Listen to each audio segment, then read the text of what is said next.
Así que, bueno, un saludo primero a Alejandro, nuestro filósofo residente. Que Buenas la- tardes, buenos días por allá. Sí, buenos días por aquí, buenas tardes por allá y quién sabe qué hora será para el que nos escuchen luego en diferido. Bienvenidos Cierto. todos los que vais entrando. Estoy viendo aquí a Víctor Hugo, a Eduard, a Marco, a Ivonne, Oscar, Diego, Carmen, a Paqui, a Elia, a Samsung, a Maya, a Miriam, a los que vais conectando los audios hasta que no conectáis no me sale el nombre, Emily, Maribí, otro Samsung que se ha clonado, a Eva, Juanjo, a Levi, Rafael y bueno, pues Teresa y alguien más que va entrando, a ver quién está por aquí. Víctor, Hoffman, Bearios Paso, wow, Lourdes, Alejandro Pera Vilartimó, Halcón 365. Bueno, bienvenidos a todos los que estáis aquí, bienvenidos los que vais llegando y los que nos veréis más tarde. Estamos hoy otra vez aquí con nuestro filósofo residente, Alejandro Moreno, el experto en acompañamiento filosófico, algo que me fascina absolutamente. Y estamos aquí porque estamos, bueno, comentando un poquito, iba a decir leyendo, pero no es exactamente leyendo, pero sí comentando ese libro tan maravilloso que él ha escrito y que a mí me gusta tantísimo, ¿no? Que es el de Filosofía Viva, una iniciación a la vida filosófica. Y habíamos estado un programa simplemente hablando del prólogo, porque es que, de verdad, chicos, que es un libro que no tiene desperdicio, o sea, cada párrafo es un puro destilado de sabiduría. Así que, bueno, antes de pasar al libro, Alejandro, ¿cómo estás? Pues muy bien, con ganas de continuar conversando, desgranando y también con ganas de que luego nos hagan preguntas. Exacto, porque después de la entrevista, qué sé yo, del rato este que estamos aquí conversando, porque es más un conversatorio que una entrevista, vamos a dejar un poquito de tiempo para preguntas, para lo que queráis, ¿ok? Entonces, en este capítulo, que es el capítulo primero de este libro de Filosofía Viva, Alejandro comenta unas cosas que a mí me parecen maravillosas porque nos ayuda a comprender, yo creo que muy profundamente, la raíz del sufrimiento, ¿no? La raíz de por qué nos cuesta tanto en esta vida ser felices y por qué andamos siempre, por un lado, hiperactivos y por el otro lado, pasivos y totalmente adictos y no encontrando nuestro lugar en el mundo.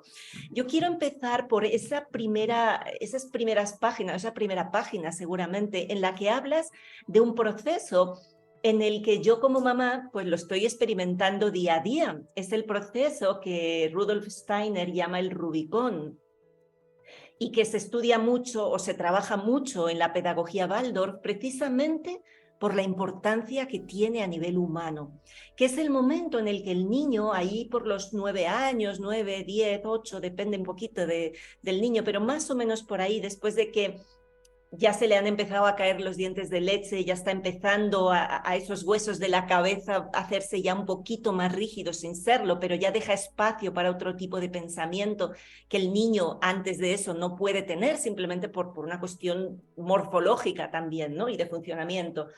Entonces, el niño ahí, a partir de los 9 años, vamos a decir, de pronto ese mundo de la imaginación tan rico, que era infinito, con pensamientos que nunca terminaban porque siempre enlazaban de uno al siguiente y el siguiente y el siguiente, eso empieza a desaparecer.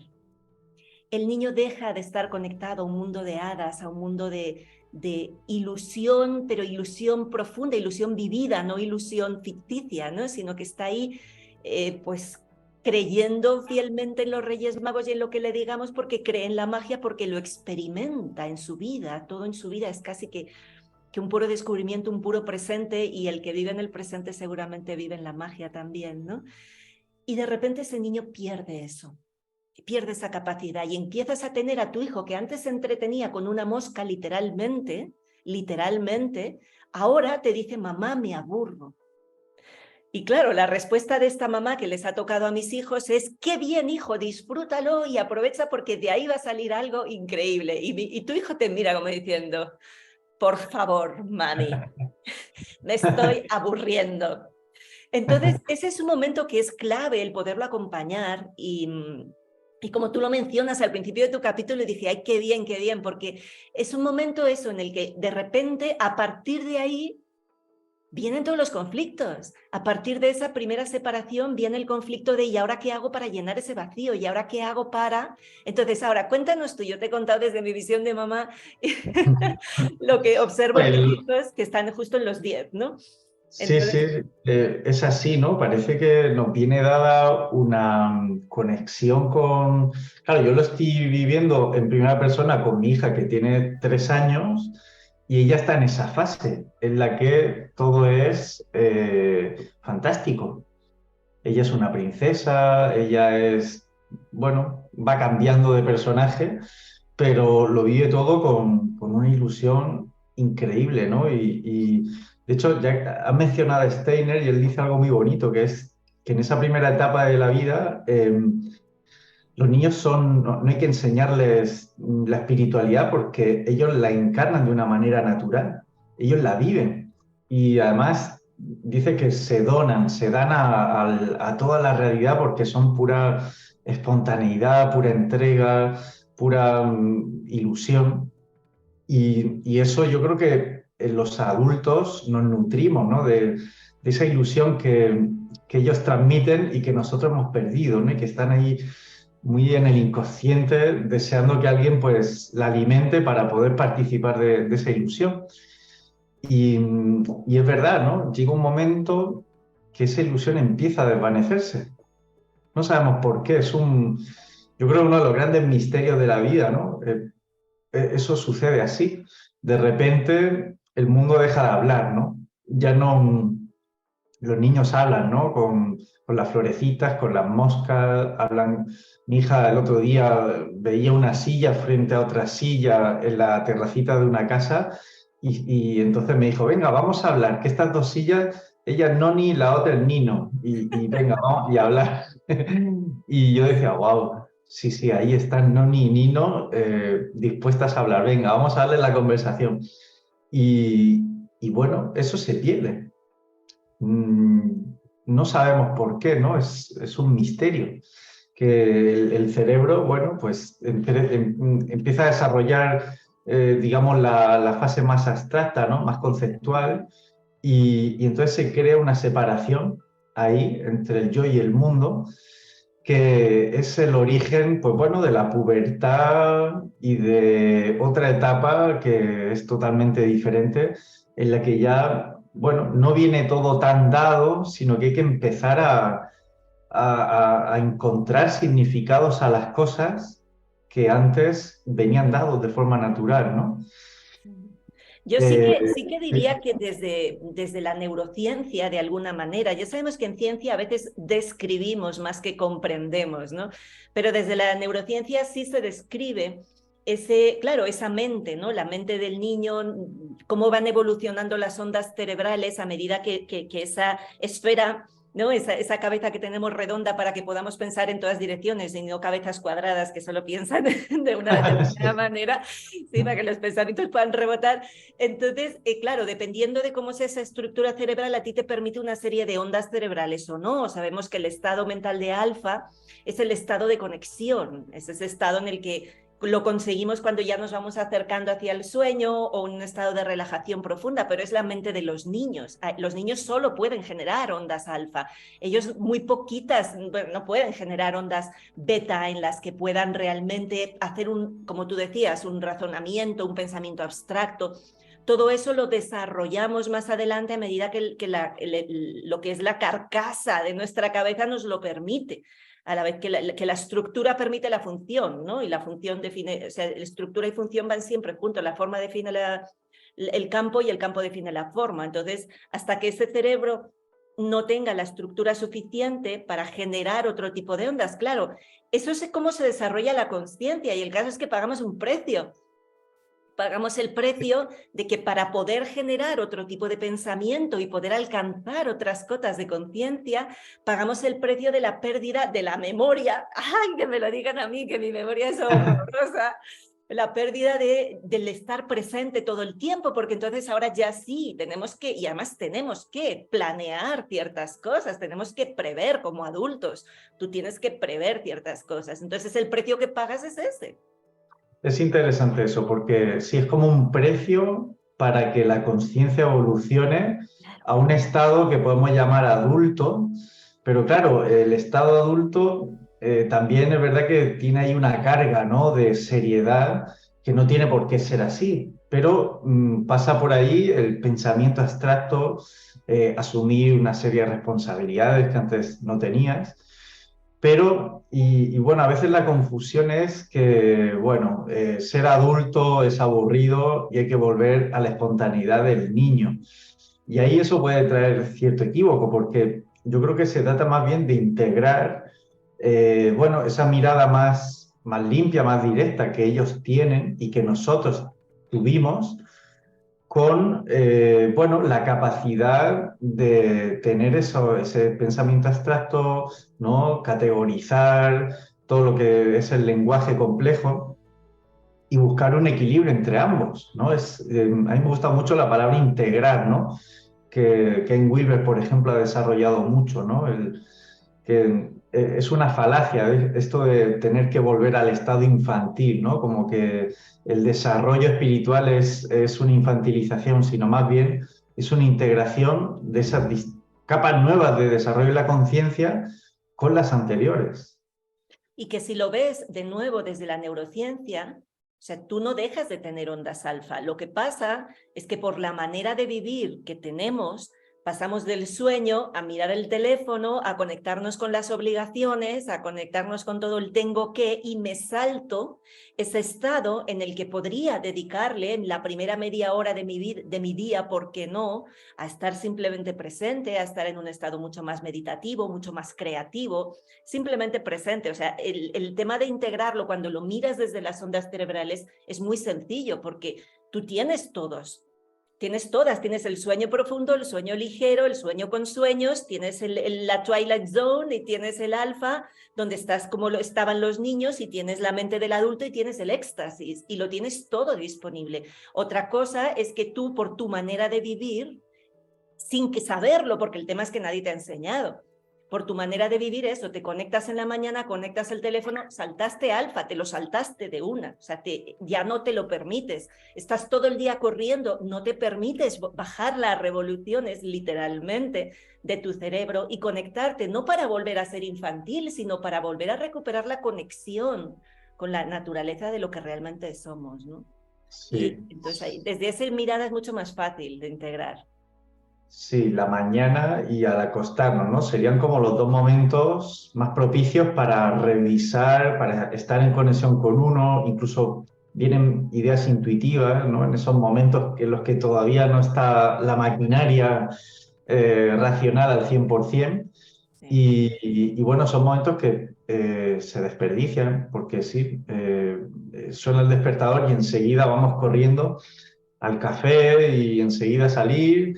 Y por las noches, bueno, la mayoría se queda dormido viendo la tele, viendo el smartphone, y entonces no hay ese espacio de estar consigo mismo, ¿no? Esto me viene la idea, por ejemplo, Ramana Maharishi le decían, él para un ejemplo que ponía de la iluminación, decía, pues es ese estado de conexión que sientes cuando vas a la cama por las noches a dormir, ese placer, ¿no? De decir, ay, qué bien, ahora es el momento de dormir, me meto y ahí hay ahí no hay pesadumbre por nada, ¿no? Hay placer de, bueno, qué bien, que ahora lo que toca es irme a la cama y dormir. Bueno, pues esos son ejemplos, ¿no?, de momentos en los que si los aprovecháramos, pues tendríamos más conexión interna y no tendríamos yo aquí en el libro le llamo la conciencia de separación, Sí. bueno, esa sensación, ¿no?, de estar desconectado, ¿no?, estar confrontándonos al mundo. Claro, ese es el punto de partida, es decir, tenemos a ese niño con 9 años, tenemos a ese que hemos sido nosotros, con 9 años, con 10 años, que de repente la imaginación te abandona.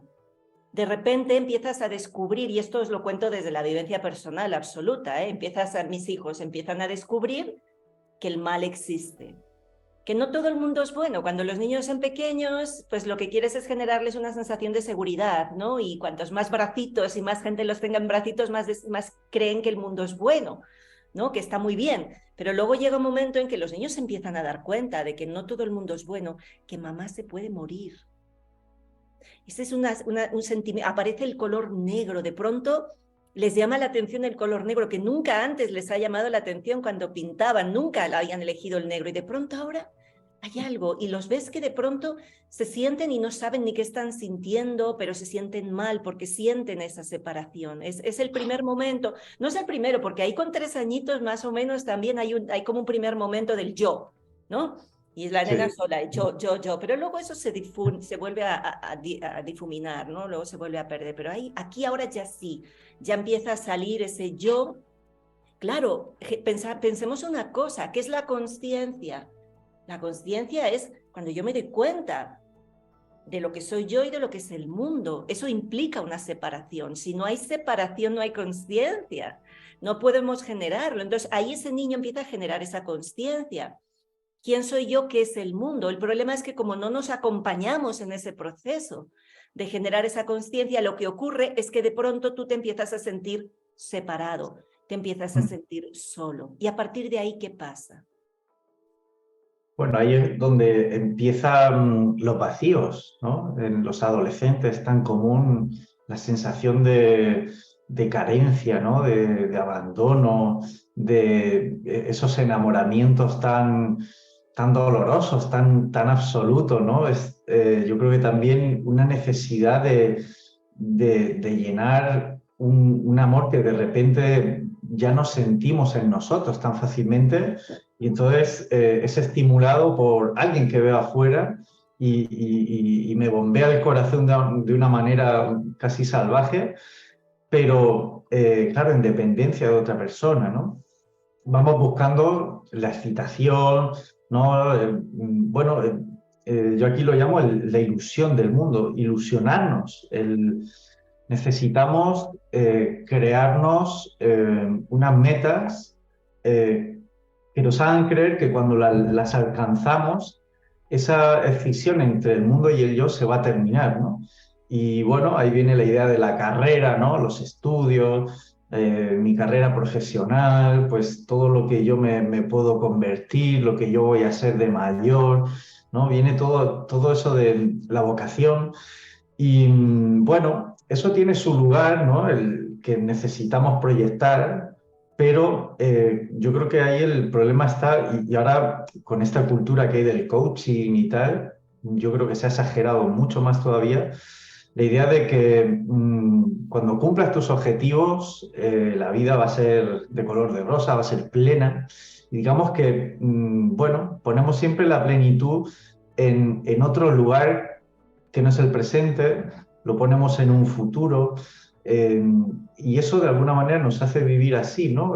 Escindidos, siempre llegando a ser alguien. Tengo que ser de otra manera, tengo que reciclarme, tengo que ser diferente. No Cuando vale. haga este próximo curso, con este próximo curso ya, con eso ya Sí, seguro que ya seré suficiente, ¿no? Yo personalmente eso lo he vivido un montón de veces. No, cuando sí. ya tenga esto, entonces yo ya para mí misma ya seré suficiente, ¿no? Y entonces ahí viene todo ese trabajo.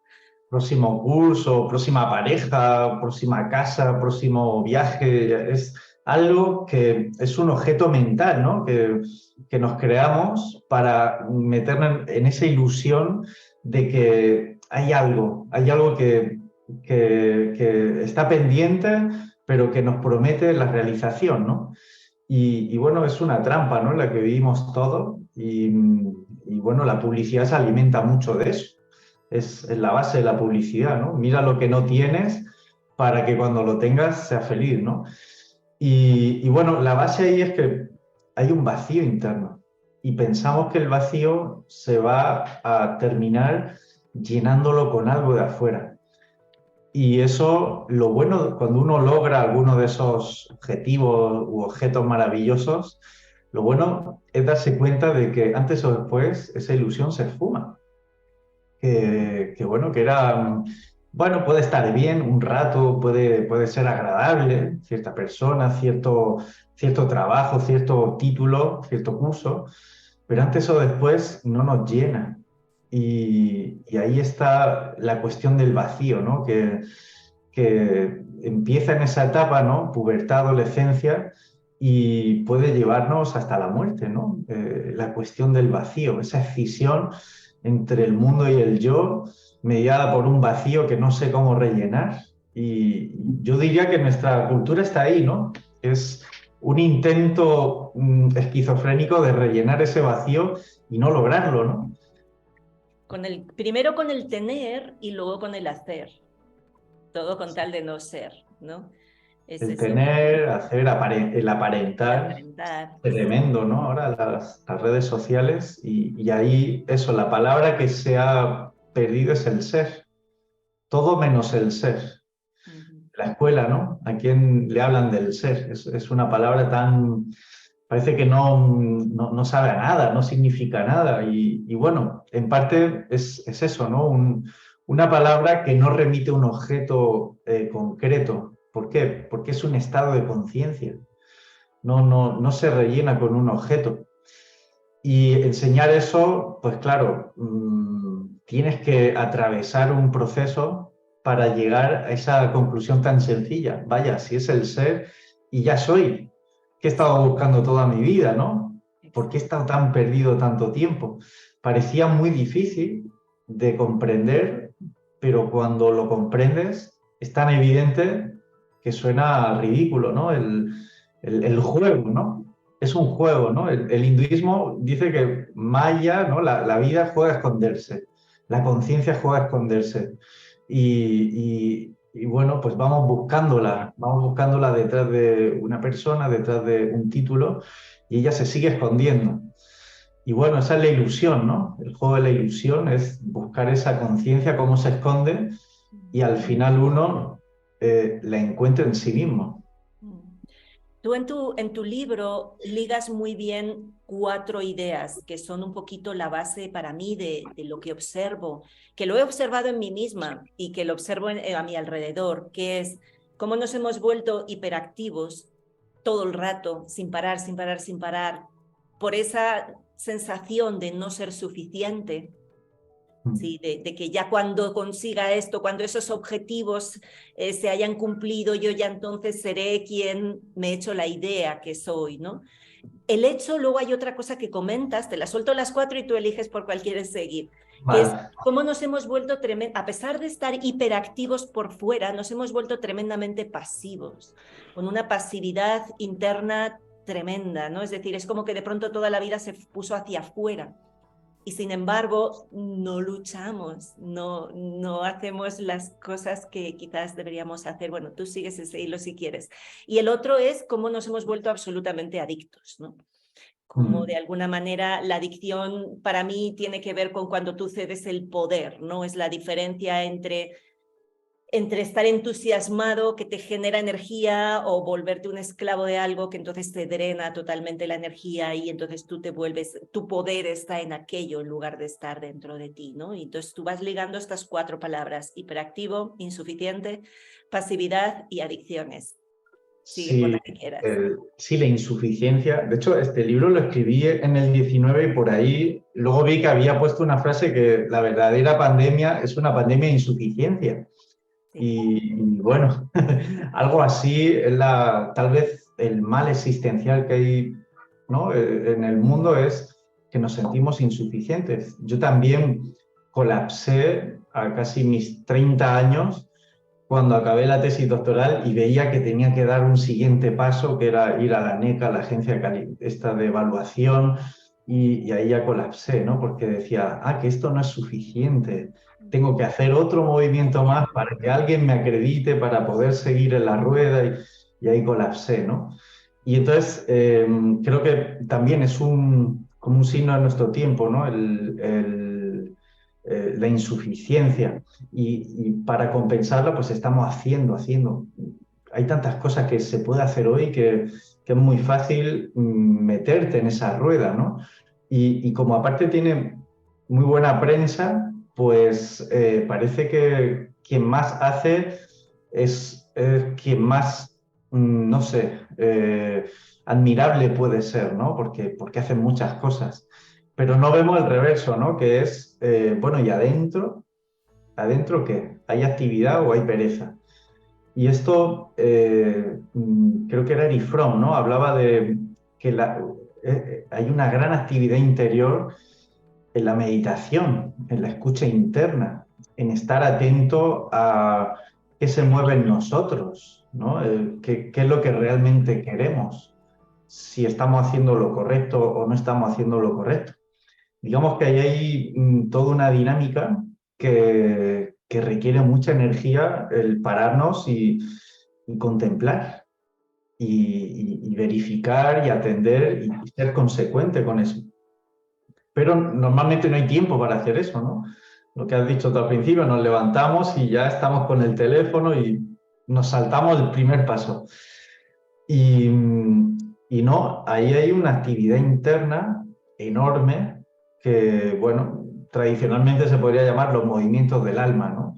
¿Qué movimientos hay en mi alma? ¿Qué me pide?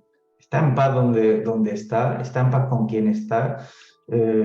Bueno, toda una serie de preguntas que hay que ir atendiendo, ¿no? Y que requieren, bueno, pues hacer renuncias voluntarias a cosas que no necesitamos para atender las preguntas de verdad que vienen de adentro. Y, luego, ¿qué era la última que habías dicho? La La pasividad. pasividad, sí. O sea, podríamos decir que de alguna manera, cuanto más hiperactivo, no activo, porque estar activo es normal.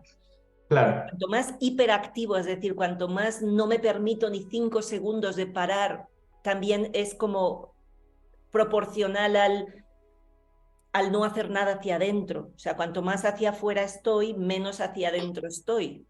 ¿Sí? así era la adicción, claro, hiperactivo y adictivo. O sea, una persona hiperactiva realmente no se gobierna a sí misma, porque está tan afuera que ha perdido su centro.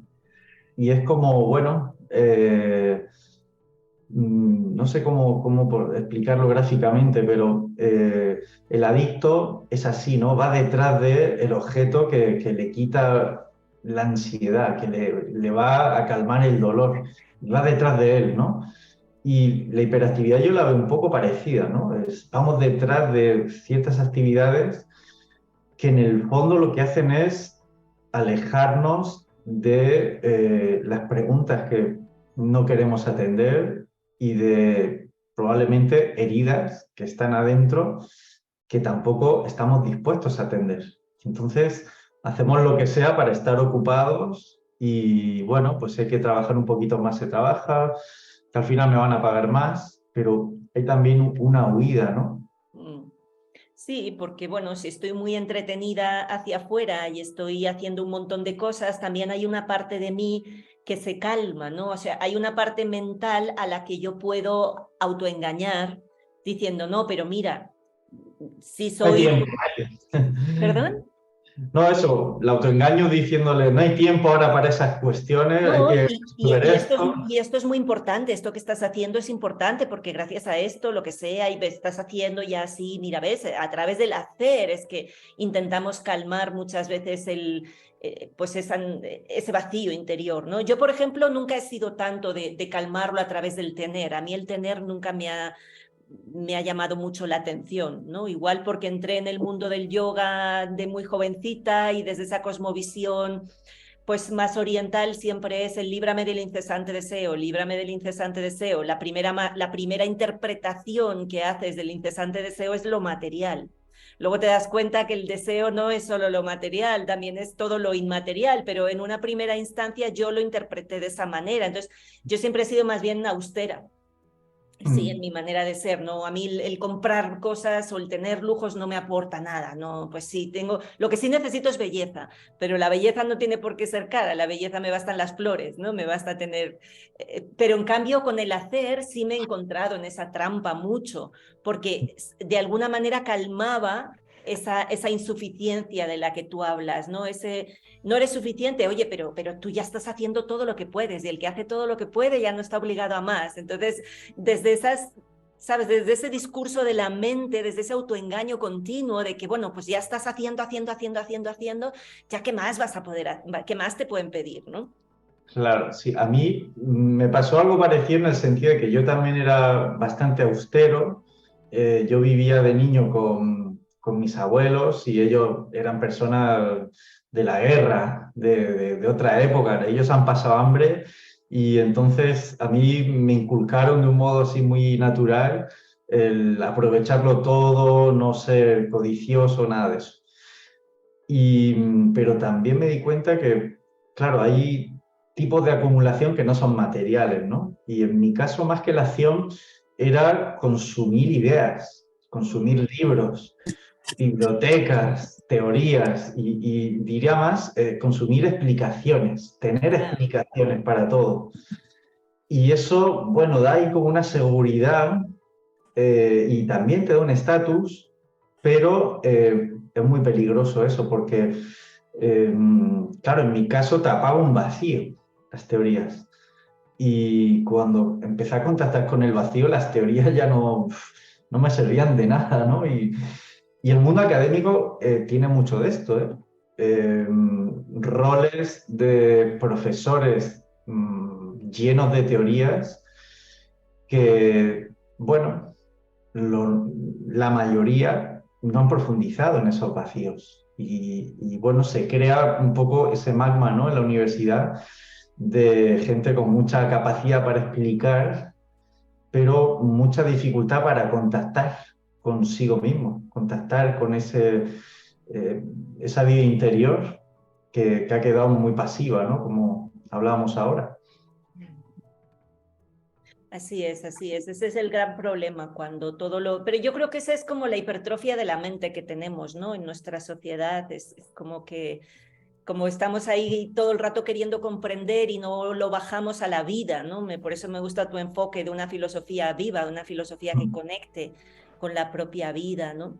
Háblanos un poquito más, estaba buscando ahora aquí en el libro tuyo el tema de la pasividad, porque eso es algo que estamos viendo cada día, y es uno de los caballos de batalla para mucha gente, es por un lado, el desesperarse ante la pasividad de los demás, y por otro lado dices, ay, Dios mío, yo también he estado ahí, pero en fin, cuéntanos un poquito de esa otra cara de la hiperactividad que tiene que ver con ese que en el fondo, pues Pues estamos en mira, una pasividad. aquí cito una cita de Ortega y Gasset que a mí me gustaba mucho. Él decía que la vida es preocupación.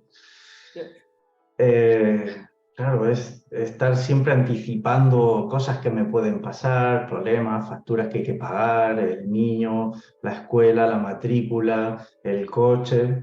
Y claro, eso es un poco la idea del adulto que tenemos, ¿no? El adulto como alguien que está preocupado, sosteniendo, digamos, cuestiones del día a día. Y ahí nos volvemos muy serios, muy aburridos, vidas muy planas, muy parecidas unas a otras, con poca profundidad, con poca conexión interna, con poco significado en la vida, poca aventura, poca creatividad. Pero claro, esa preocupación que es tan bien vista socialmente, lo que nos hace es perdernos en cosas secundarias. Al final hacemos de lo secundario pues lo primario, ¿no? Cosas que son instrumentos para, lo convertimos en un fin en sí mismo, ¿no? Llegar a fin de mes, que todo vaya más o menos a flote, que haya dinero, que haya, bueno, un viajecito al año, bueno, cada cual como lo entienda, pero la base es esa, ¿no? El estar preocupado atendiendo cosas que son secundarias y que nos alejan de lo realmente importante, que es afrontar esa, bueno, usando esta terminología, esa separación que sentimos entre el mundo y nosotros, esa dificultad para sentir una conexión con la vida, que sea natural, que sea fluida, que sea alegre. Todo eso queda relegado y lo que aparentemente es estar activo, preocupado, en realidad es una manera de estar pasivo. ¿Por qué? Porque no atiendo lo principal. Y lo principal tiene que ver con cuestiones de la existencia. ¿Qué hago yo aquí? ¿Por qué me cuesta sentir conexión con el otro? ¿Por qué esta separación con el mundo? ¿Por qué siento vacíos? Esas son las preguntas que hay que realmente resolver para llevar una vida activa. Porque si yo las resuelvo, se produce en mí, Krishnamurti decía, una revolución interior. Me encanta esa expresión.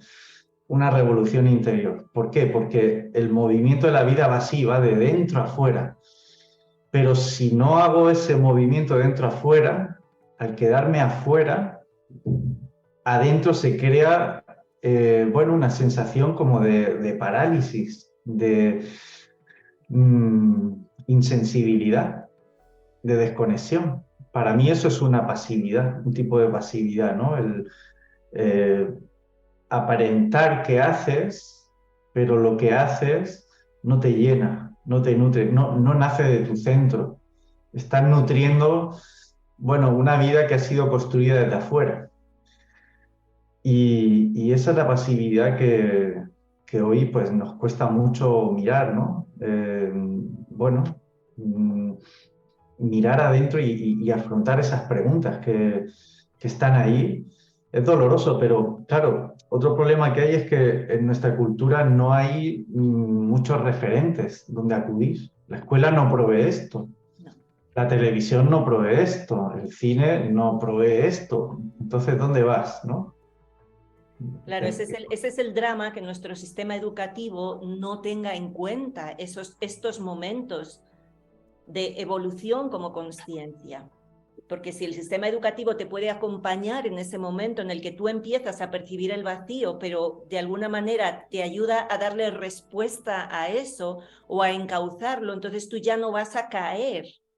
Bueno, supuestamente, ¿no? Digámosle que al menos tendrás más recursos para poderle hacer frente, porque claro, detrás de esa pasividad, detrás de ese no ir hacia adentro, detrás de todo eso lo que hay muchas veces es un miedo muy grande. Es un miedo a ese vacío, es un miedo a qué voy a encontrar, es un miedo a ¿y si no me gusto? Es el miedo a no ser suficiente, es el miedo a ¿y si yo no valgo? Es el miedo a tantos miedos que tenemos, ¿no? Tenemos por un lado la desconexión, y la desconexión lo que nos genera es un miedo muy grande, ¿no? Yo lo que veo es eso en mis propios hijos, o sea, lo primero que sienten, además hasta volvieron a regresiones de conductas y de cosas, desde en algún momento escapársele el pipi otra vez en la cama, hay cosas así que dices, wow, tienes 9 años, ¿no? ¿Cómo puede ser eso? O tener miedo a la oscuridad, o de repente tener pesadillas, y dices, ¿por qué? Bueno, porque en el momento en el que esa conexión se debilita, surgen todos los miedos. ¿Y qué Sí, hacemos los padres muchas veces? Regañarles, decirle, hombre, ya a esta edad, ¿cómo? No, si esa persona está en un momento de vulnerabilidad, lo peor que puedes hacer es encima criticarle y hacerle sentir mal por sentirse vulnerable, ¿no? sí.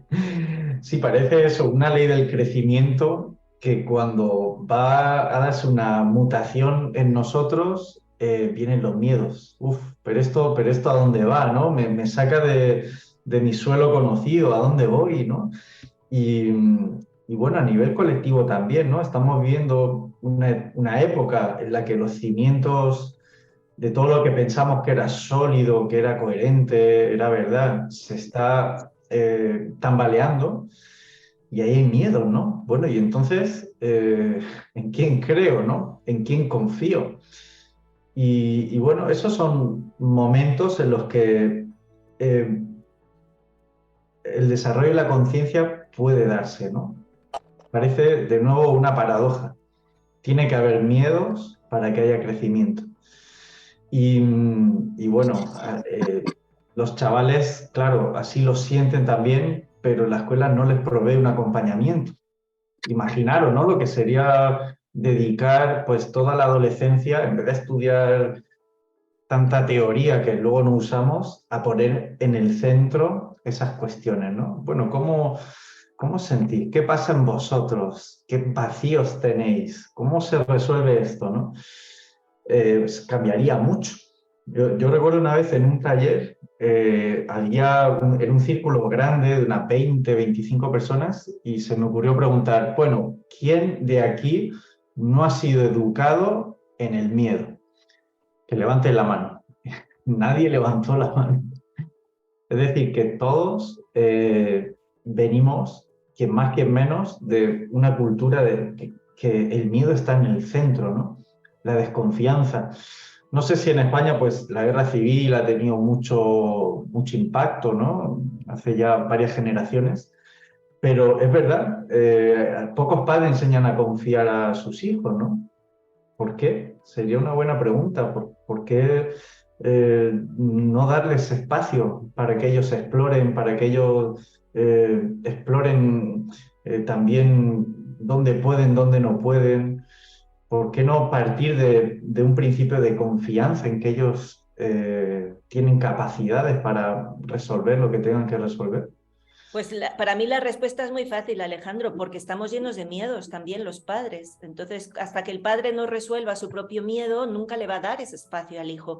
Vamos, yo vuelvo a hablar por experiencia pura y dura, es decir, la cantidad de miedos en mí que yo estoy viendo a medida que mis hijos van creciendo es brutal. O sea, el conocimiento de mí que yo tengo gracias a la experiencia de ser mamá es increíble. O sea, nunca pudiera imaginarme que hubiera tantos rincones de mí que yo todavía no conocía y que los estoy descubriendo ahora. Entonces yo me doy cuenta, yo intento abrir ese espacio de conexión, de mantener un diálogo siempre abierto en el que todos los diálogos son posibles, en los que nos basamos en la confianza y yo me descubro a mí misma todos mis miedos saltando ahí, pop, pop, pop, pop, pop, pop, como setas, ¿no? Y dices, ay, Dios mío, pues es que el trabajo es conmigo.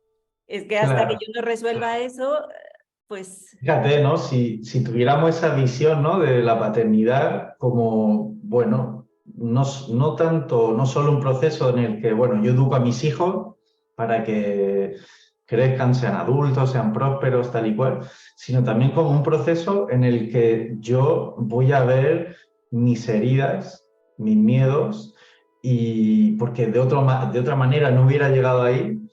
Y, y quiero ver, quiero transformar eso en mí, ¿no? A través de la crianza, transformar eso en mí. Normalmente los padres no hacen eso. Lo que hacen es acudir al modelo de la amenaza y el premio y, bueno, van tapando los miedos propios. Pero sería muy interesante también, ¿no? El cambiar la visión de la paternidad como una oportunidad de autoconocimiento en el que, bueno, los padres, padre y la madre, pues maduran con su hijo también explorando pues esas zonas oscuras, ¿no? Que han quedado pendientes. sí, no, eso es brutal. Yo me acuerdo de un libro que no lo he leído, pero solo el título me impactó mucho, que decía La maternidad o el encuentro con la propia sombra o algo así se llamaba. Y digo, un día lo tendré que leer, porque ciertamente es así. O sea, ahí te chocas de frente contra todos tus miedos, ¿no?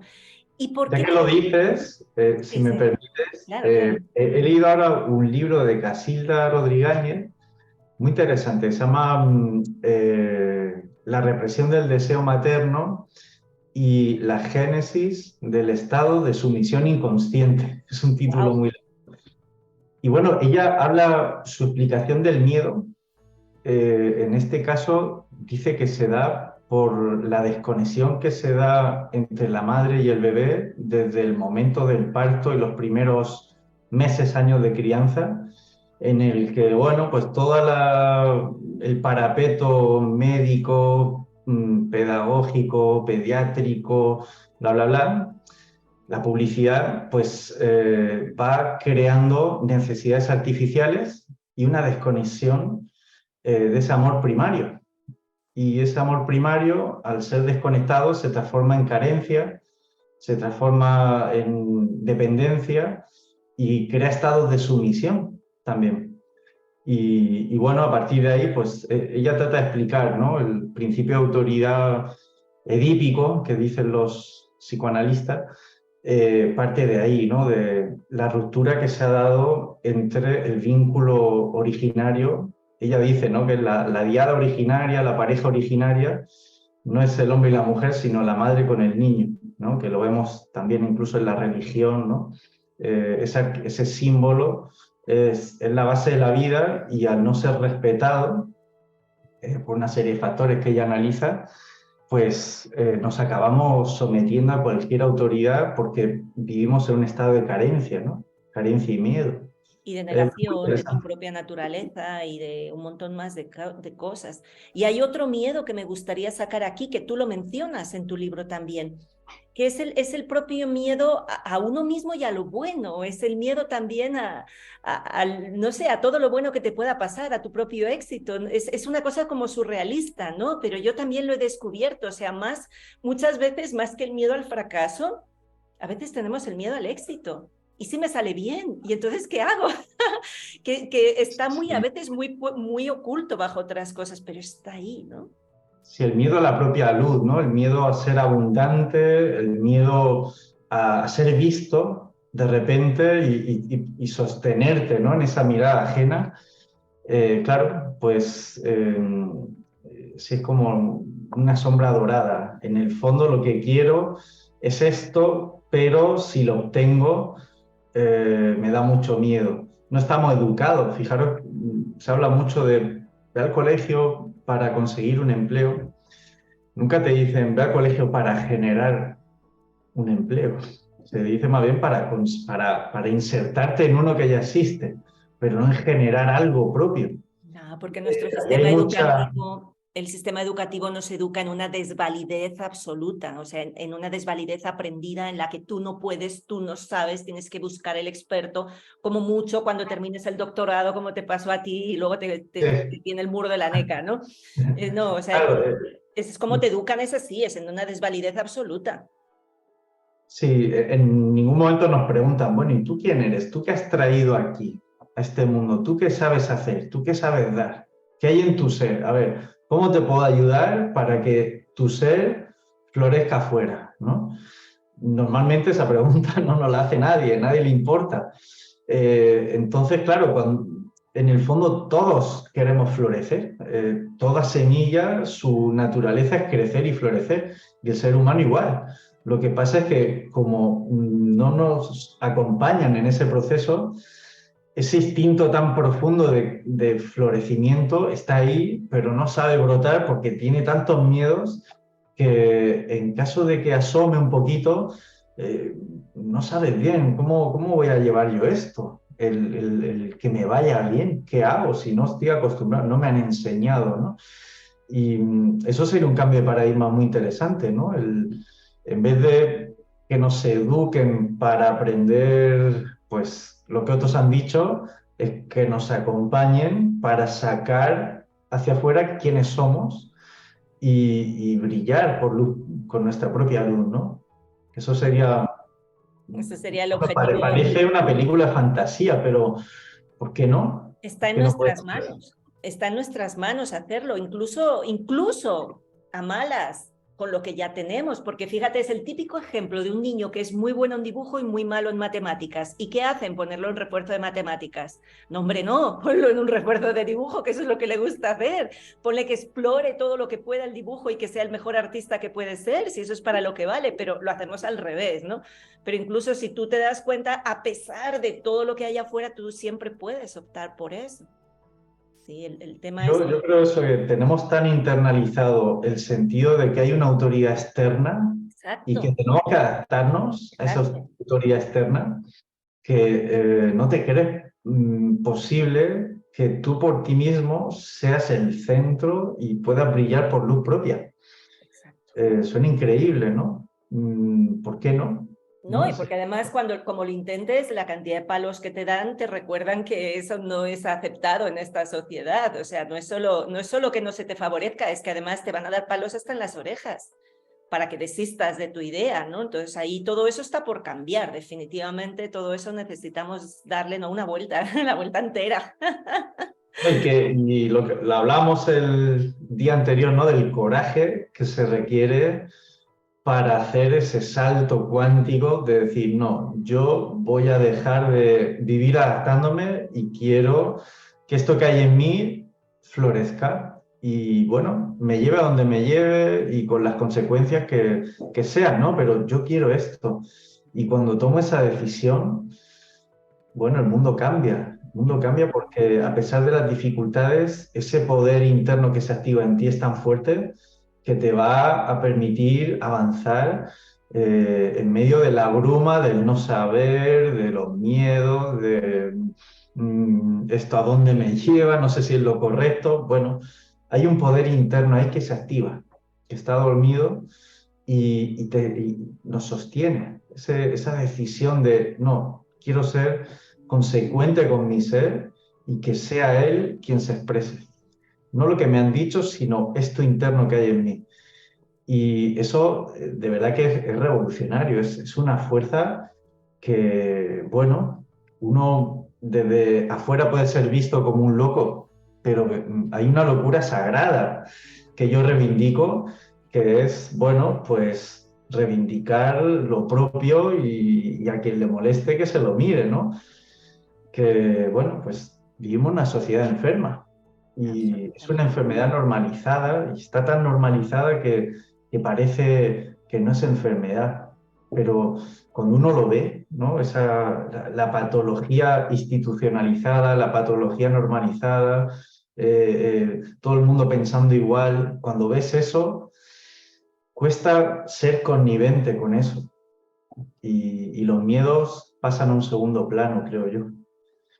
Sí, para mí el tema principal, igual haciendo así como un wrap-up de lo que estamos hablando hoy, ese tema de la conexión, ¿no? El eje de este capítulo de alguna manera es la pérdida de la conexión y ese Mm. sentimiento de soledad, de desconexión, de quedarte ahí aislado, que es lo que te hace luego. Y eso es un poco lo que hemos visto en estos 3 últimos años de forma más que evidente, que es como nos han dado a esa línea de flotación de la conexión, como nos han hecho creer que que tu mano izquierda era tu enemigo. O sea, yo cuando escuché eso al principio de 2020 era como, bueno, ya qué más barbaridades puedes decir, ¿no?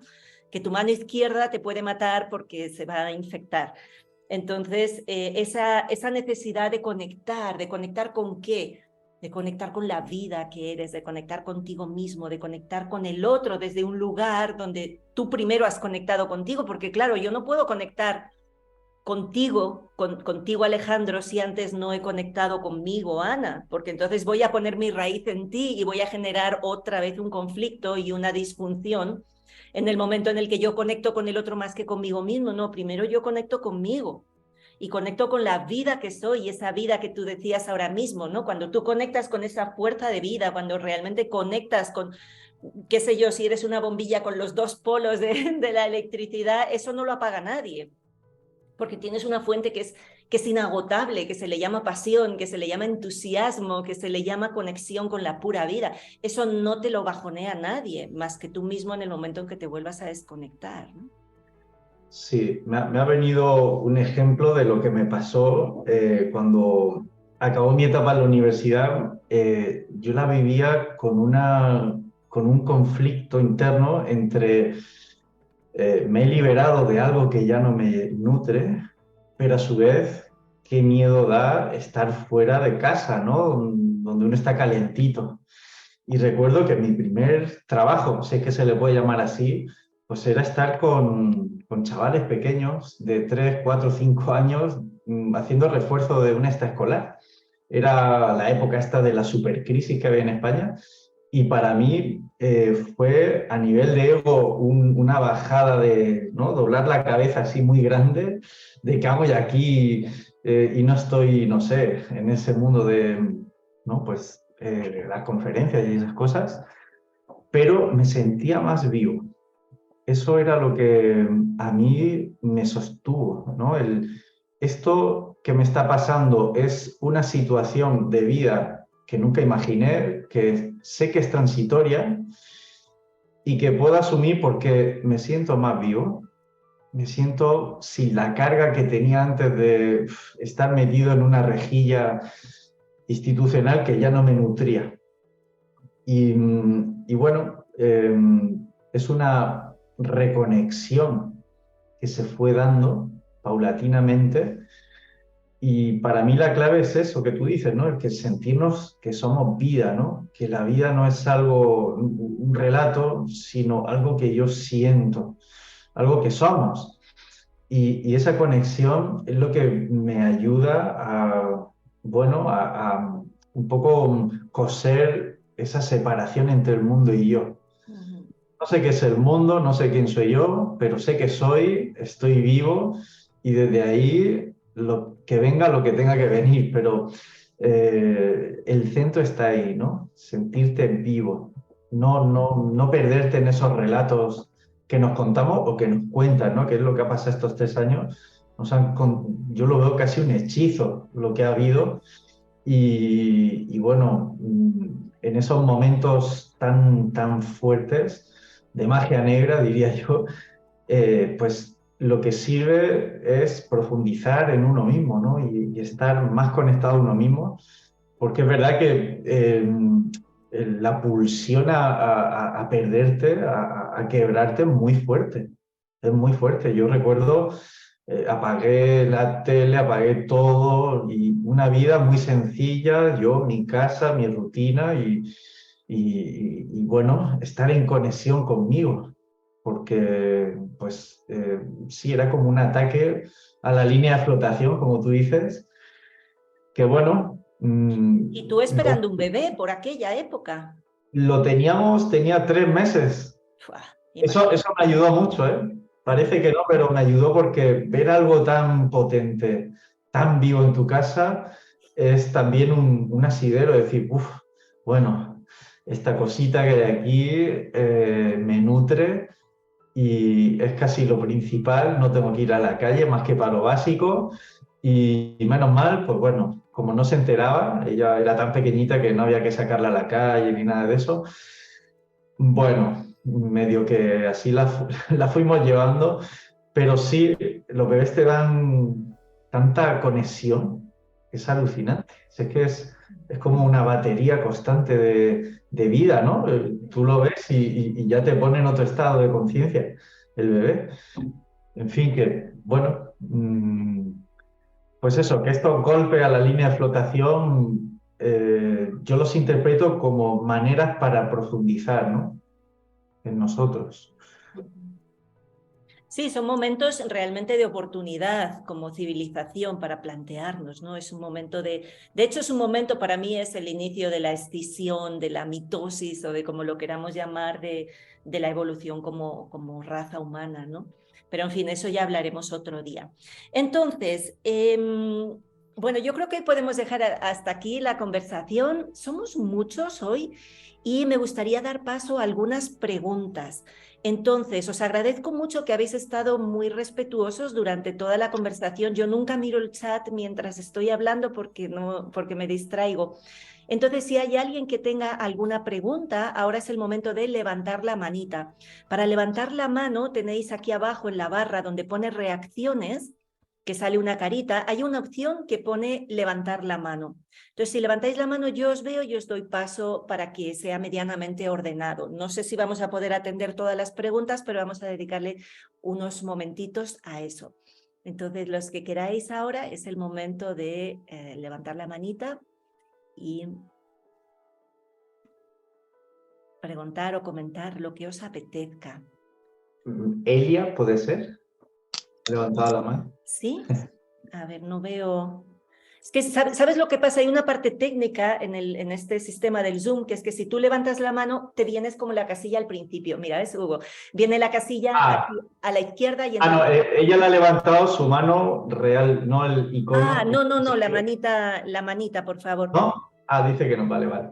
Ok, la que sale aquí como Hugo ahora mismo, porque de esa manera os veo y entonces os puedo llamar a que vengáis. Hugo, cuéntanos. Buenas tardes. Buenas tardes. Quería ir a una pregunta Uh-huh. y es la siguiente, ¿no?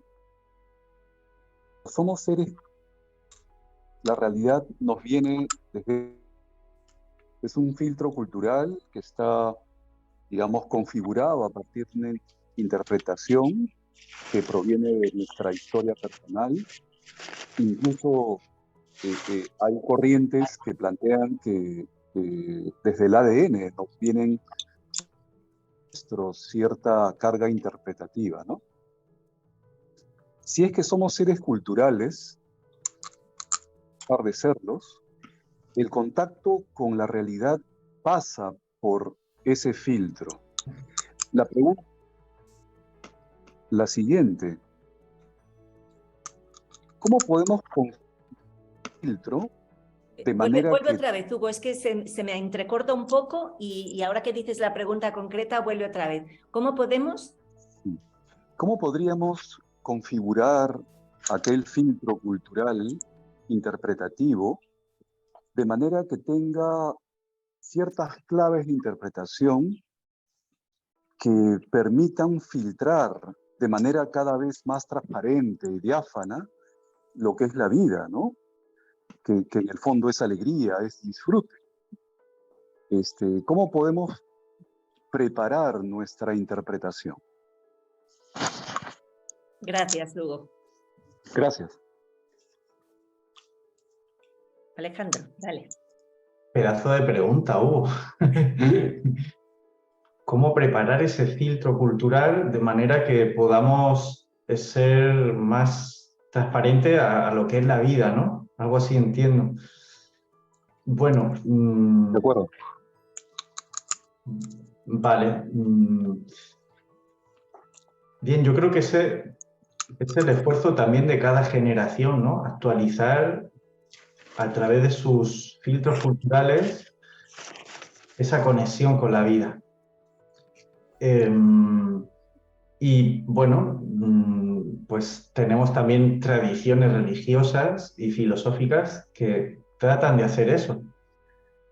¿Qué pasa? Que hay ciertas tradiciones filosóficas y religiosas y científicas que no van actualizando ese mensaje. Yo lo veo, por ejemplo, en mi gremio, ¿no? En filosofía. Claro, ¿en qué se parece un filósofo de hoy al de hace dos milenios? Casi nada, ¿no? Un funcionario que da clases en un instituto no se parece en nada a ese hombre, pues te lo puedes imaginar, no sé, con una toga blanca, con barba y tal, hablando en los pórticos que había en la Acrópolis de Atenas, no se parecen en nada. Y los científicos, ¿no? Hoy los científicos ya no están en casa con un microscopio, ¿no? Están en grandes empresas, ¿no? En departamentos súper especializados y han perdido la visión de conjunto. A lo que voy es que, desde mi punto de vista, lo que necesitamos es que bueno, la dimensión filosófica, religiosa, científica de cada cultura actualice sus mensajes para que sean próximos a la vida. Y eso, bueno, pone en juego al científico, al filósofo, al sacerdote, no sé si decir esa palabra, no sé si es la más adecuada, pero requiere de ellos mismos un trabajo interno que luego puedan llevarlo a su campo profesional. Esto es extensible a médicos, a maestros en general, requiere un trabajo interno y si no se hace ese trabajo interno, la cultura creo yo que pierde esos significados, no se transmiten esos significados con claridad. Podemos ir a la escuela, tener una profesora de ciencias naturales y no transmitirnos nada, porque lo único que enseña son conceptos vacíos, ¿no? Que están en la Wikipedia. ¿Por qué? Porque ella no ha hecho ese trabajo. Y yo creo que ahí hay una clave, ¿no? Que quien se encarga de enseñar esos conceptos, esas ideas, esos significados, tiene que hacer primero consigo un trabajo de decir, ostras, ¿qué es la vida? ¿La vida es algo que yo puedo descomponer en un microscopio o es algo que me atraviesa? ¿O es algo que no se puede atrapar en un concepto? Allí hay una cosmovisión muy diferente, pero para cambiar esa cosmovisión tengo yo que hacer ese trabajo personal. Entonces, yo creo que un problema es que no se suele hacer ese trabajo interno, se suele separar la actividad profesional de la interna. Entonces, un científico puede ser muy inteligente en su campo súper especializado, pero luego puede ser un cínico, puede ser una persona sin ninguna conexión espiritual, por poner un ejemplo, ¿no? No sé, Ana, ¿cómo lo ves? Sí, sí, absolutamente. O sea, es la mezcla entre el trabajo personal y cómo ese trabajo personal lo utilizamos después para cambiar la sociedad. Y estaba pensando que eso es exactamente, y ahora meto cuña publicitaria, la razón por la que nace la Living University of Terrain, la Universidad Viviente del Terreno, es precisamente por eso, para producir ese cambio cultural.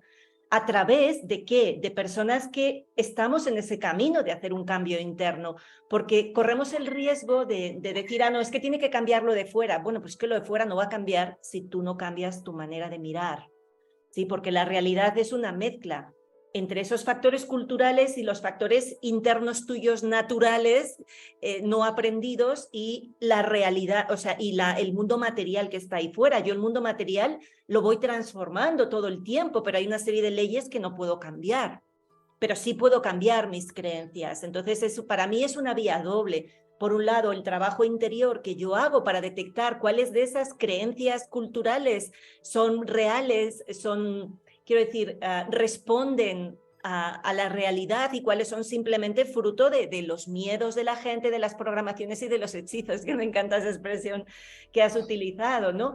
Y una vez yo lo tengo claro, yo en mi caso particular, desde mi coherencia como ser humano, mi acción en este caso tiene que ver con vamos a juntarnos y vamos a proponer una manera diferente.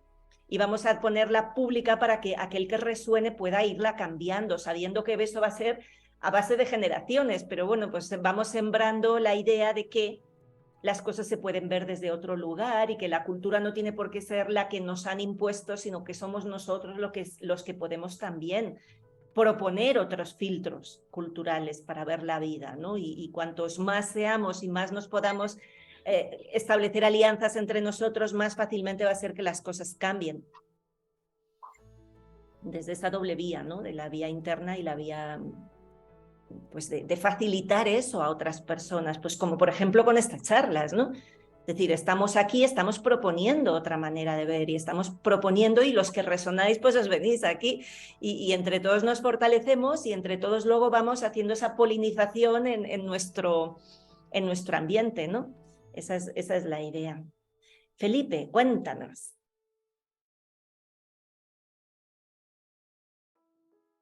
Alejandro, están pidiendo también tus datos de conexión, tu página web. Ahora nos cuentas eso un poquito, cómo la gente puede acceder a ti.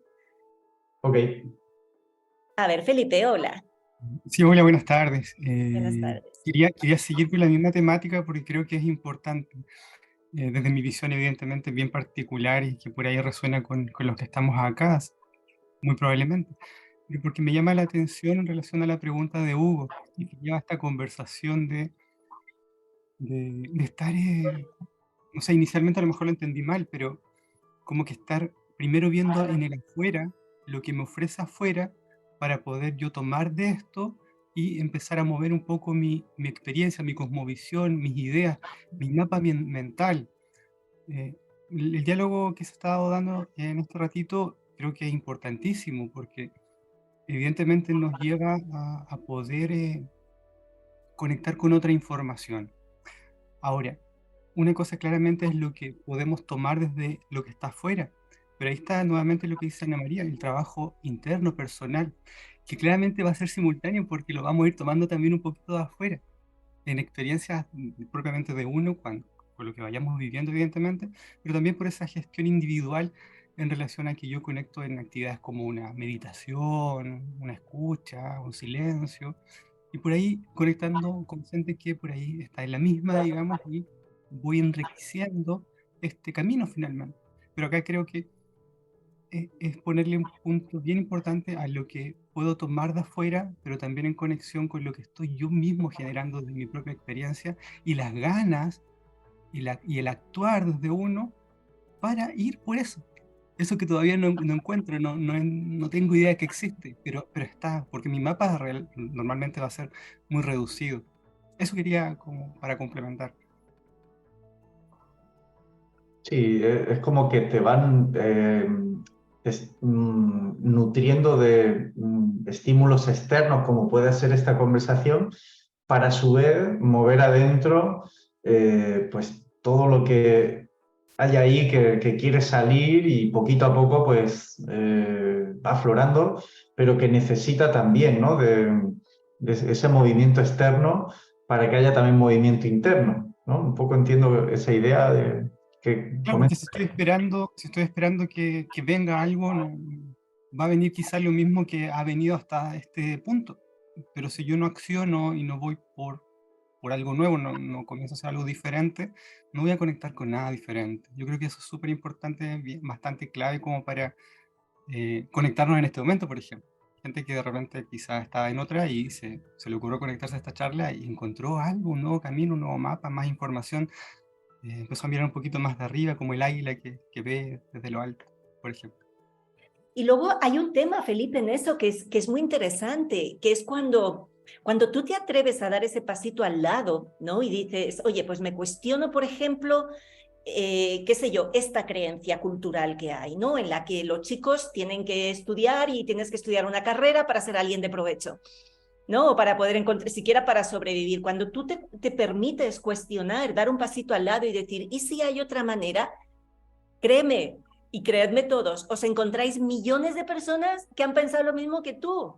Que es que a veces cuando tú estás en un terreno, en un contexto, claro, estás rodeado de personas que piensan de esa manera, pero cuando tú das un pasito al lado, de pronto te encuentras que hay un montón de personas que ya han pensado eso. Lo que pasa es que estaban en otro contexto porque tú estabas mentalmente en otro contexto. Cuando te atreves a salir y te vas hacia lugares de mayor soberanía, autosuficiencia, de todo esto que estamos aprendiendo en estos últimos años todos, de pronto dices, pero si está todo inventado, pero si hay montones de personas que están ya haciendo eso y que están en esa misma búsqueda.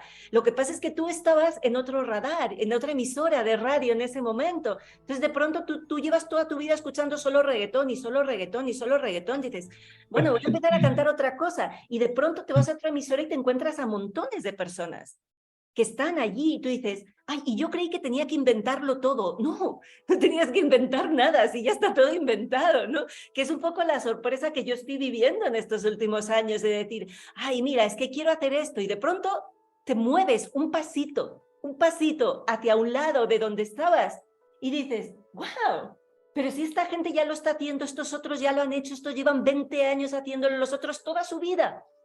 Y dices, es que otra manera de vivir es posible, lo único es que nosotros andábamos con la emisora puesta ahí. Entonces, obviamente, si tú vives, como yo he vivido casi toda mi vida en Barcelona, ¿qué te vas a encontrar? Pues la gente que vive de una determinada manera. El día que pones aunque sea que te permites irte un fin de semana a otro lugar, y dices, hay otra realidad posible, que no hace falta inventarla. No hace falta, si ya está, si ya siempre ha habido gente que ha vivido fuera del estándar, ¿no? Solo es cuestión de que tú ahora sabes que existe, puedes elegir y que tengas el coraje de elegir, que tengas el coraje de tomar las riendas de tu vida y de decir, confío en la vida, confío en quién soy, confío en lo que soy capaz de hacer y voy con todo. Sabiendo qué es lo peor que te puede pasar, que tengas que volver donde estabas.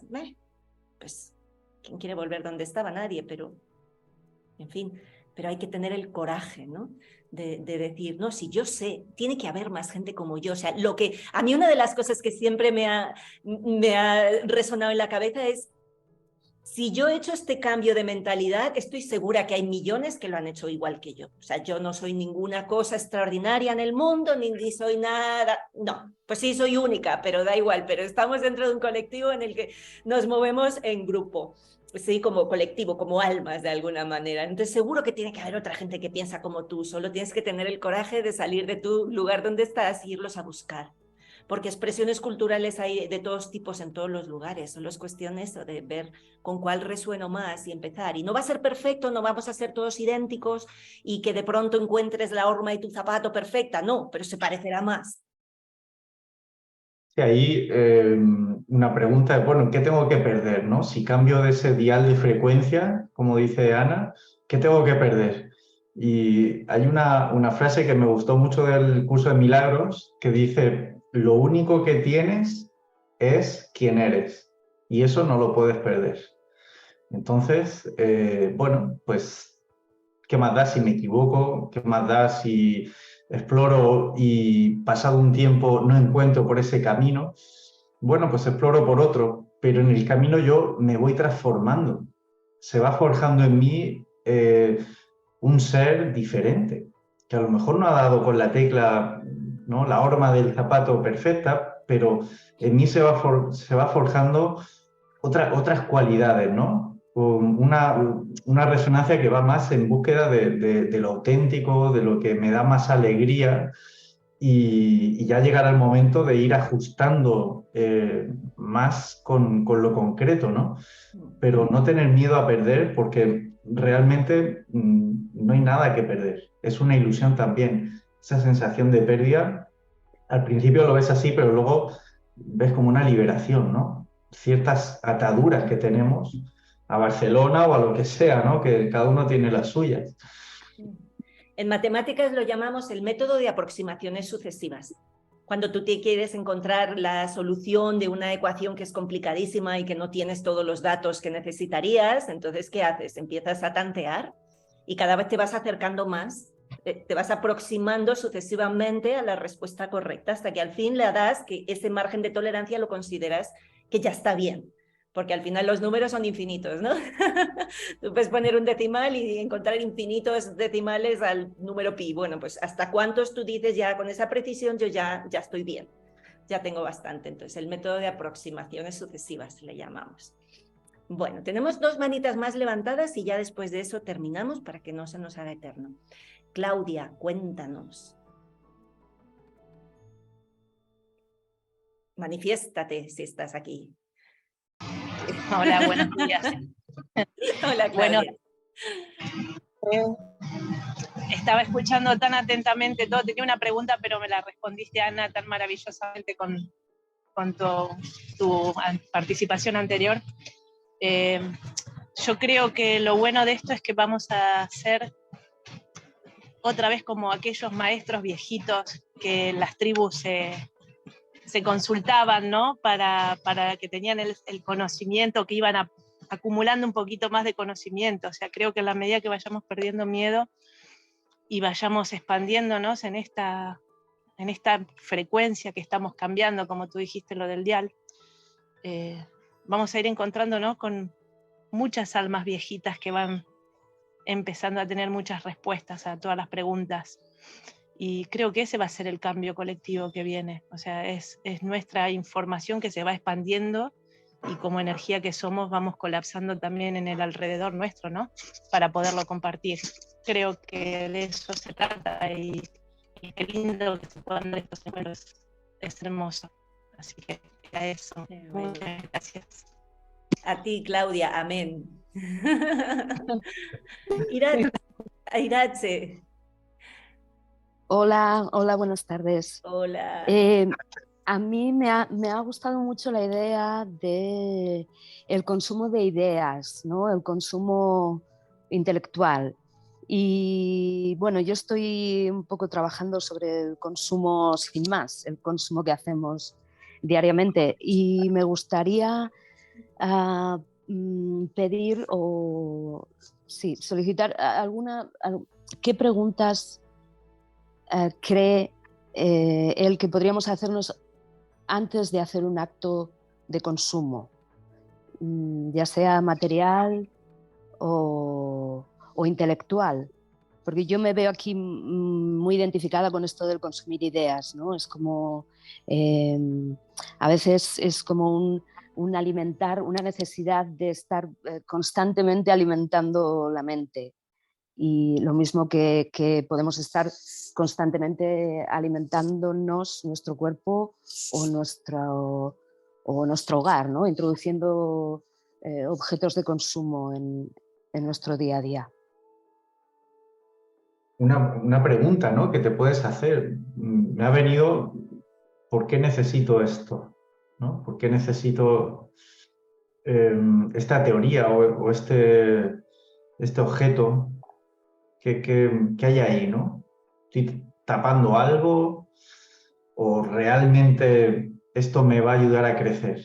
Bueno, hacer una reflexión previa, ¿no?, a qué me mueve a consumir. Porque el concepto de necesidad hoy es muy laxo, ¿no? ¿Realmente lo necesitamos o es un capricho, un entretenimiento? O sea, necesidad, bueno, esto Ana seguro que lo explica mejor, ¿no? El concepto de necesidad en ciencia es algo que es sí o sí, ¿no? Que siempre es así, no hay opción a que no ocurra, ¿no? Es algo sin lo cual me muero, ¿no? Yo necesito comer, necesito respirar, necesito un techo, pero necesidades materiales, ¿hasta qué punto son necesidades, ¿no? ¿Dónde está el salto al capricho, al entretenimiento? Al escapismo, a la huida. Claro, y las ideas igual. Yo a día de hoy soy consumidor de ideas, no sé si decir esa palabra, me gusta nutrirme porque soy curioso de cómo piensa la gente. Me interesa cómo piensa una secta, cómo piensa un dictador, cómo piensa alguien que se pone la mascarilla, lo que sea. Pero aquí el tema es si me mueve un vacío interno o no. O es, bueno, un enriquecimiento personal. ¿Por qué me mueve, ¿no?, a consumir esto? Es una pregunta que se me ocurre, no sé si a ti, Ana, te viene alguna. A mí se me ocurría la imagen típica de cuando estás en casa y estás nervioso y empiezas a comer compulsivamente, ¿no? Y entonces dices, ¿estoy comiendo por hambre o no? Bueno, si es hambre, me comería una manzana, pero nunca te comes una manzana, siempre te comes las galletas, o siempre te comes otra cosa, ¿no? Nunca vas a por la manzana. Entonces, si realmente tengo hambre, con una manzana estoy más que feliz, ¿no? Y por ejemplo, para mí una de las pruebas que yo puedo hacer es decir, estoy sintiendo mucha hambre, de lo que sea, ¿no? En este caso pongo lo físico como metáfora. Estoy sintiendo mucha hambre. ¿Qué hago? Primero me tomo un vaso de agua y veo si se me calma. ¿Sí? Luego hago unas respiraciones y veo si se me calma, porque igual solo es ansiedad y no es hambre de verdad. Y intelectualmente yo lo que veo, yo he sido una gran consumidora de libros también, siempre de áreas técnicas, por suerte, digo por suerte porque hay veces que consumimos otro tipo de libros y te generan un caos mental espectacular, y muchas veces es por pura ansiedad. Y es un escapismo, y es bueno, tú te crees y es ese autoengaño, ¿no? De decir, sí, pues yo soy muy espiritual porque me he leído todos los libros de espiritualidad. No, pues eso no tiene nada que ver. Más bien todo lo contrario, si te los has leído todos debes tener un cacao maravillado ahí que va a hacer que no hayas entendido probablemente nada, porque si no, con una palabra de sabiduría hubieras tenido bastante, ¿no? Entonces, para mí el tema del consumo intelectual es un tema de escapismo muchas veces, de poner la excusa de que me autoengaño pensando que ya estoy haciendo mucho porque estoy trabajando con mi intelecto, pero en realidad mira a ver si ese tiempo no estás haciendo lo que en realidad hay una vocecita, hay un pepito grillo ahí que te dice deberías estar haciendo otra cosa o podrías estar aprovechando ese tiempo para buscar dentro de ti en lugar de buscar fuera de ti. Yo tuve la suerte de tener un maestro al principio de mi camino espiritual que me dijo no leas nada. Y me prohibió leer y durante 20 años yo no leí nada, absolutamente nada. Y se lo agradezco infinitamente porque todo eso hubiera sido una distracción de hacer el camino hacia adentro. En mi caso, ahora en otros casos, pues cada uno es distinto, cada uno tenemos nuestro camino, pero yo sí checo si eso es un tema de vacío, de ansiedad, de autojustificación o de disfrute, de que realmente, pero si es de disfrute, entonces tendrás un límite. Ya te vas a dar cuenta, porque si no tienes límite y dejas de hacer hasta de desayunar porque se te olvida, porque estás enganchado al libro, entonces estás adicto a eso, ¿no? Entonces ahí es donde está la diferencia entre si tú es una obsesión o es una pasión, es entre que te dé energía o te quite la energía, ¿no? A mí un apunte con esto de las adicciones a comer, y también valdría, ¿no?, para comer ideas, Bien. sería en vez de prohibírtelo taxativamente, que eso crea ahí una lucha interna muy fuerte, come más despacio. Haz lo mismo, pero más despacio. Menos cantidad, menos páginas. No dejes de hacerlo, pero saborea un poco más lo que estás consumiendo y por lo menos ya no se crea esa dualidad tan fuerte, ¿no? O lo devoro o no hago nada, sino, bueno, un poquito, pero más despacio. Sabiendo que ya soy suficiente, sabiendo que no hay nada que puedas añadir a lo que ya eres que te haga más de lo que eres. Porque ese es muchas veces el tema, Irache, que de la misma manera que consumimos cursos y consumimos, es porque piensas que no eres suficiente. La mayor parte de las veces, porque piensas que no sabes suficiente, que todavía te van a pillar en falso, que necesitas saber más, que si cuando sepas más te van a querer más. No. Muchas gracias a los dos. A ti, bonita. Gracias. Bueno, Marco, ahora sí, manifiéstate. Hola, buenas tardes a todos. Hola. Hola, hola. Yo quería hacer un comentario, Ana María, que tú hablaste sobre el miedo. ¿Ya? Yo hace algunos años atrás estuve en un seminario de neuropsicología y escuché un comentario que es bastante acertado y lo quería compartir con ustedes. Las emociones, y la emoción por excelencia es el miedo. ¿Ya? Las emociones están diseñadas para estados de emergencia. ¿Ya? El hombre antiguo esto lo sabía bastante bien, porque el hombre antiguo tenía que luchar por su vida diariamente. Por lo tanto, en ese constante estado de emergencia, de vivir y de sobrevivir, el miedo lo acompañaba también constantemente. Actualmente, como en general no tenemos o no estamos expuestos, nuestra vida no está en peligro constantemente, hemos perdido ese entrenamiento, ¿ya? Entonces, por lo tanto, como las emociones están diseñadas para estados de emergencia, si yo las utilizo, por ejemplo, yo tengo miedo y mi vida o la vida de mis amigos o mis seres queridos no está en peligro, yo estoy mal utilizando esa emoción. En este caso, el cerebro está mal utilizando esa información y entra en un círculo vicioso porque no encuentra respuesta. ¿Ya? Entonces, por lo tanto, si yo tengo miedo y mi vida o la vida de mis amigos no está en peligro, probablemente sea otra cosa, sea un apego u otra cosa. ¿Ya? Entonces, eso lo recuerdo bastante bien que nos decía el expositor, que todas las emociones son para estados de emergencia, todas. Y como nosotros no estamos expuestos diariamente a grandes riesgos, perdimos ese entrenamiento. ¿Sí? Eso quería comentar. Así que si te da miedo que tus hijos hagan una cosa o se expongan a algún riesgo, probablemente sean apegos, probablemente sea otra cosa, pero no debiera ser el miedo porque, como te digo, el miedo es para estados de emergencia. Eso quería comentar. Pues muchas gracias, Marco, muchas gracias por tu aportación. Gracias.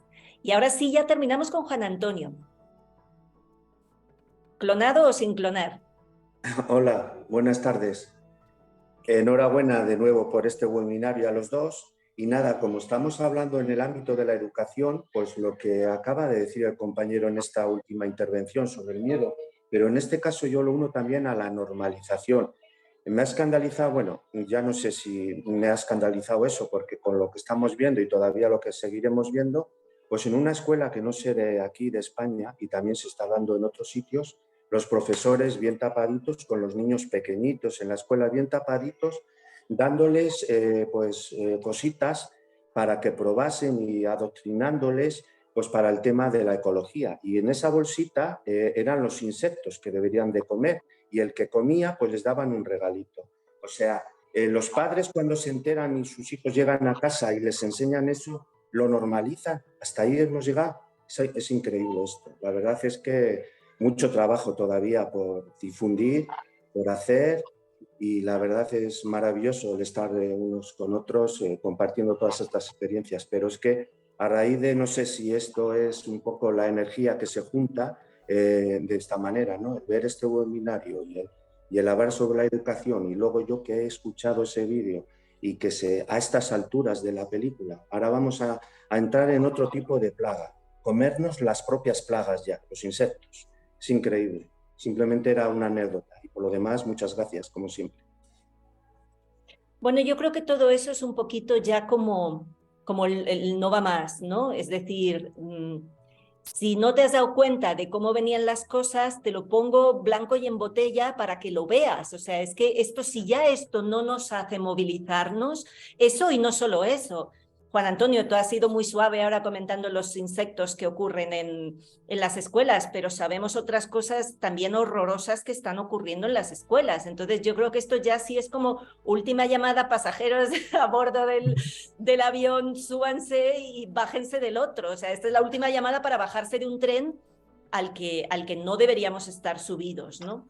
Entonces, y tomar la responsabilidad y decir, bueno, padres, ustedes no son solo donadores de óvulos y de esperma, ustedes son responsables de las vidas y de las almas que llegan aquí, al menos hasta que tengan la capacidad ellos mismos de salir adelante, ¿no? Entonces, para mí todo eso casi que a veces cuanto peor mejor, porque más claro te lo están poniendo, ¿no? Más evidente y más fácil te están haciendo tomar la decisión. Eso es como cuando tú estás ahí con un novio y resulta que, o con una pareja que no funciona y tú lo quieres dejar pero no puedes, al final cuanto peor se porte, más fácil te lo va a poner, ¿no? O con un trabajo, da lo mismo, lo que sea, cualquier tipo de relación que dices, al final cuanto peor se pone ese trabajo, más fácil lo tienes para tomar la decisión de que ahí no.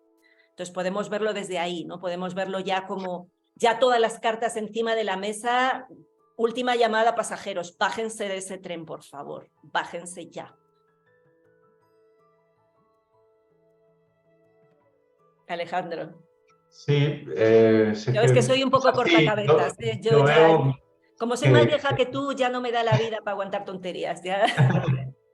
No, y es verdad eso, que son, esto de los insectos no lo había oído, que ya lo estaban dando en las escuelas, me parece alucinante, pero es que es verdad que mientras toleremos esto, pues van a seguir haciendo estas cosas, ¿no? ¿Qué es lo bueno que tiene? Pues que llega a puntos tan grotescos que cada vez es más fácil desenmascarar pues estas agendas que hay ahora. Pero es verdad que el siguiente paso es no ser connivente con esto, no alimentarlo. Y eso requiere en nosotros hacer ese cambio interno que es lo más difícil, ¿no? Bueno, lo saco de la escuela entonces a mi hijo, ¿y a dónde lo llevo? ¿Y qué hago? ¿Y si no hay otra escuela?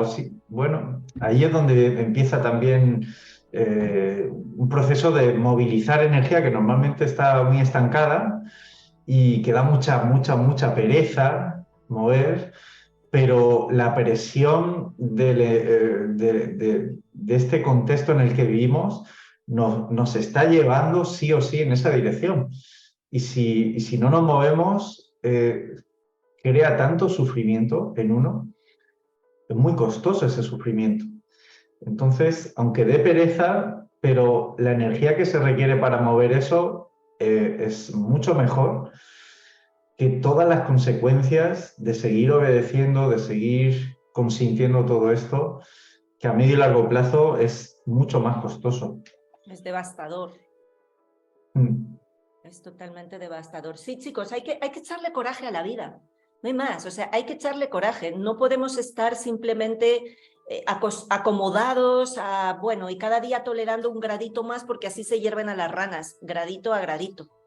¿Sí? Entonces hay un momento en el que uno tiene que decir, pues no, y yo cuando decidí hacer un cambio estaba sola con mis 2 hijos, muy inestable laboralmente y con todos los miedos disparados, porque no sabes cómo vas a pagar esto, no sabes cómo vas a pagar lo otro, y dices, ahora saco a los chicos de la escuela y hago un homeschooling, si encima es ilegal en España, ¿y cómo hago? ¿Y cómo hago? Bueno, empieza un pasito, empieza tomando la decisión de que tus hijos son más importantes que ninguna otra cosa y que tú tienes esa responsabilidad porque por algo los trajiste al mundo. Sí, entonces es que hay veces caray, ves ciertas circunstancias que dices, pero ¿cómo puedes tolerar eso?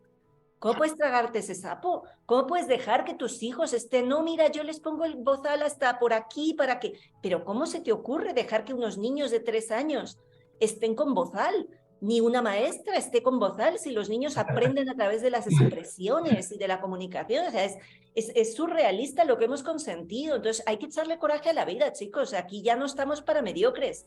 Ya no hay tiempo. Ya no hay tiempo para mediocridades. Ya no hay tiempo para nada de todo eso. Lo único que tenemos que hacer es que sepas que si tú piensas distinto, que sepas que no estás solo.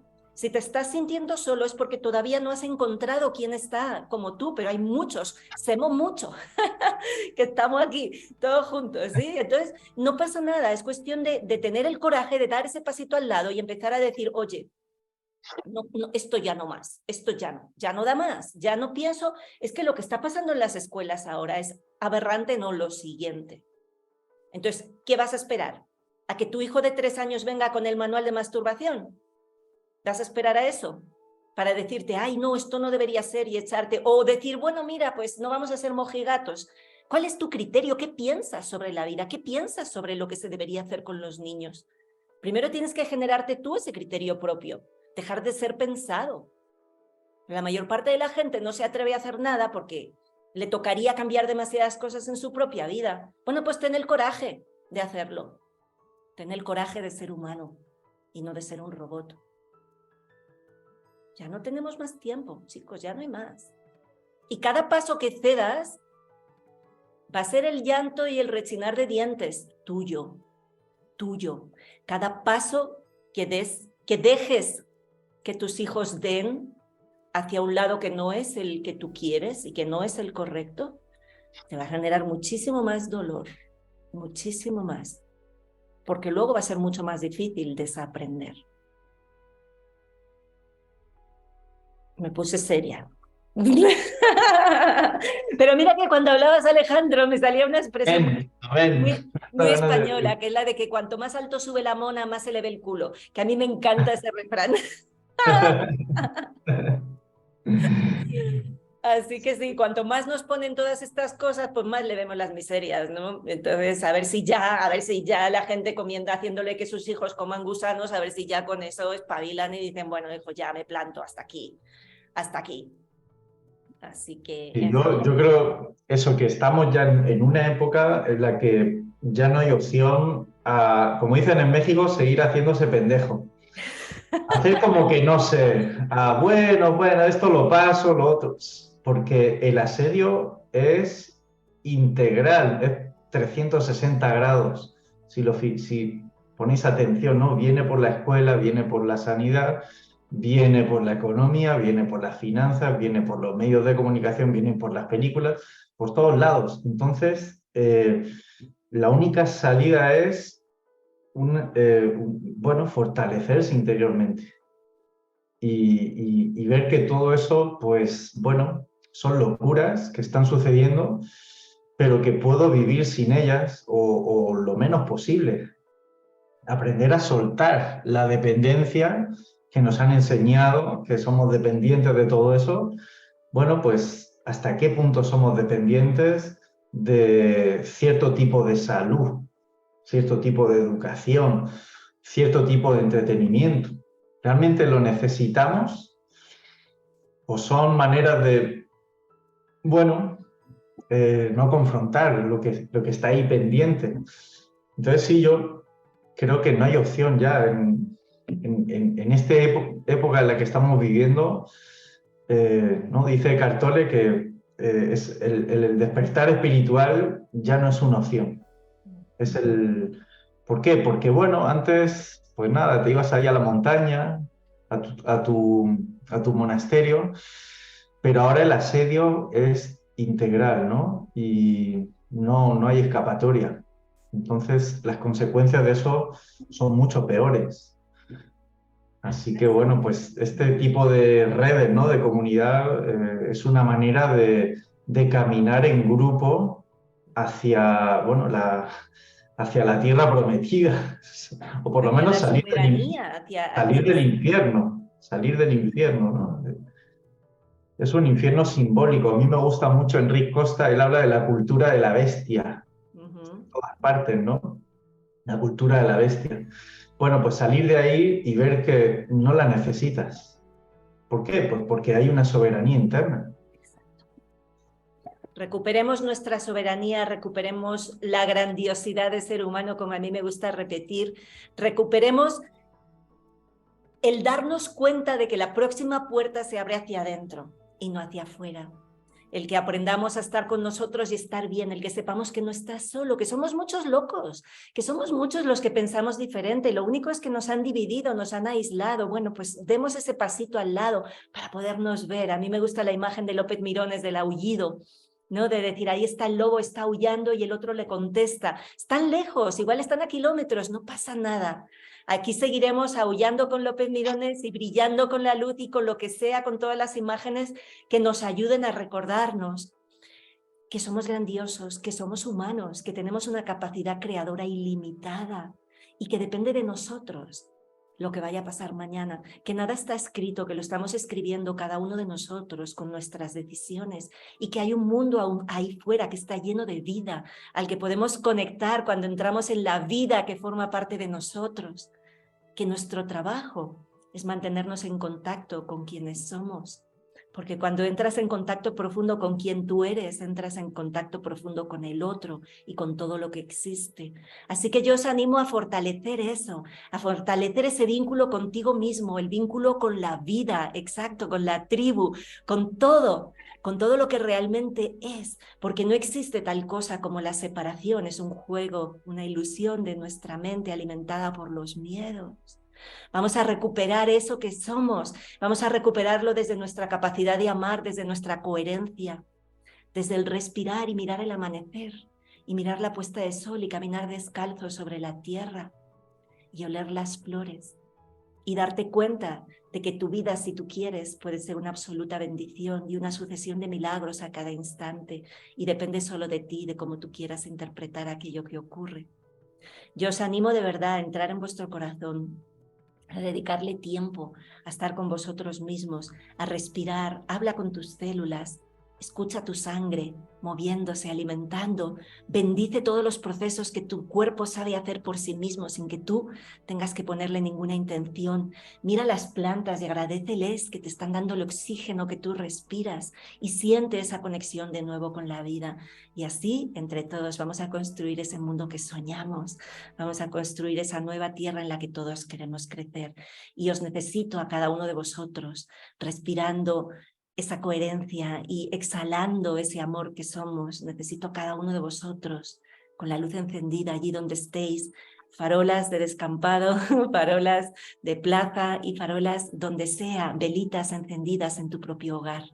Y así entre todos lo haremos. Muchísimas gracias por estar aquí, gracias Alejandro por estar con nosotros. Ana. Y nos vemos muy prontito, que tengáis un día maravilloso. Bye. Un abrazo.